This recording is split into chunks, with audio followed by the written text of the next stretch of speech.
Prenez place sur le monticule et bienvenue dans First Pitch, le podcast MLB des équipes de The Playoff FR. Le podcast, le calendrier de l'Avent. Retour du calendrier de l'Avent et on rattrape ces petites cases perdues. Avec aujourd'hui une case un peu spéciale. Je vous propose de vous installer au coin du feu, de prendre votre petit plaid et de vous asseoir autour de moi. Je vais vous raconter une petite histoire dont seuls les Américains ont le secret. Imaginez un léger souffle de vent, les crépitements de la cheminée, un vieux poste qu'on allume, un léger grésillement.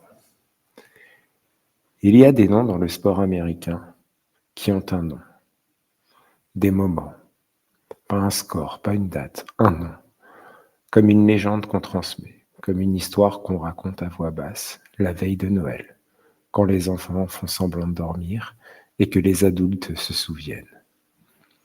Celle-ci s'appelle The Shot Here Round the World. Un 3 octobre 1951, New York, Polo Grounds, que de souvenirs. Et pourtant, pour comprendre ce qui va se passer cet après-midi-là, il faut remonter bien plus loin. Vous entendez le bruit des rues new-yorkaises lointaines, les klaxons étouffés, les sirènes. À cette époque, l'Amérique est une autre Amérique. La guerre n'est pas encore si loin, la ségrégation est encore là, bien réelle. La télévision commence à peine à entrer dans les salons. Et le baseball, lui, il est toujours au cœur du pays. Pas de wildcard, pas de calcul compliqué. Tu finis premier, tu vas en World Series. Point. Et en 1951, pendant des mois, tout le monde est sûr d'une chose. Les Brooklyn Dodgers vont gagner. 13 matchs d'avance. 13. 13 matchs. Aujourd'hui, on appellerait ça une saison pliée. Mais voilà. Les Giants ne lisent pas les journaux. Ils gagnent encore.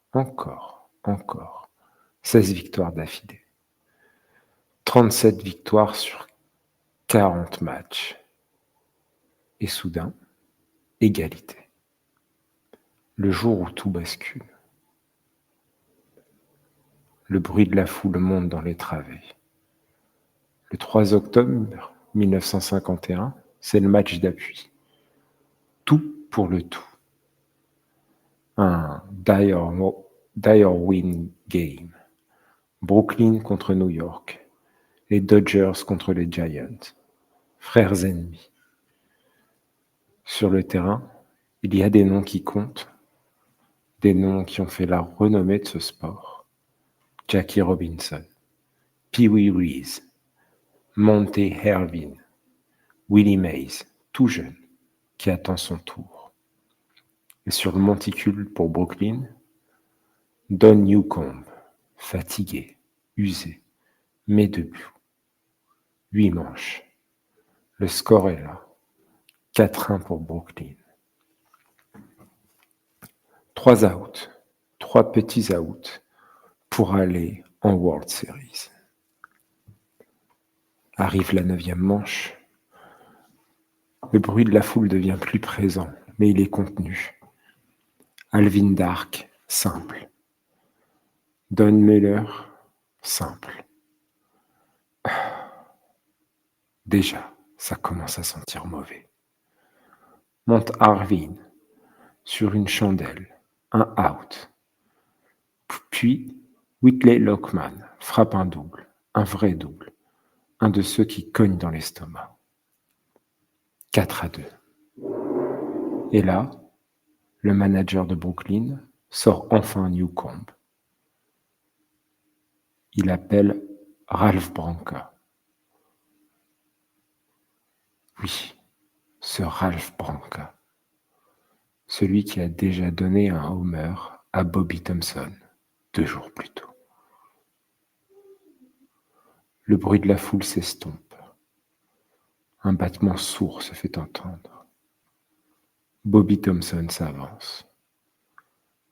Le winning run est au marbre. La première base est ouverte. Willie Mays attend derrière.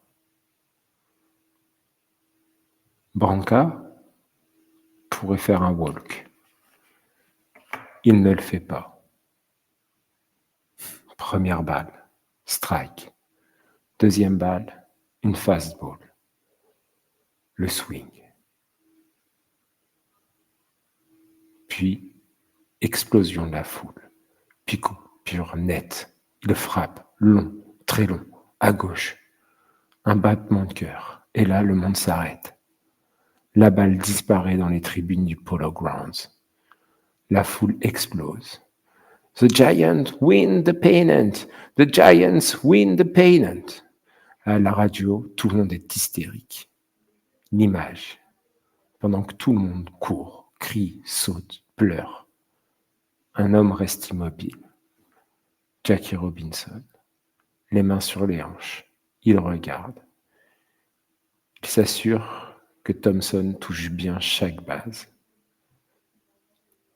Parce que même dans la défaite, Jackie Robinson joue juste. L'ambiance plus feutrée des vestiaires. Derrière les portes, les murmures. Ralph Branca est seul. Personne ne lui parle. Puis Jackie arrive. Il lui pose une main sur l'épaule et lui dit « Ne baisse pas la tête.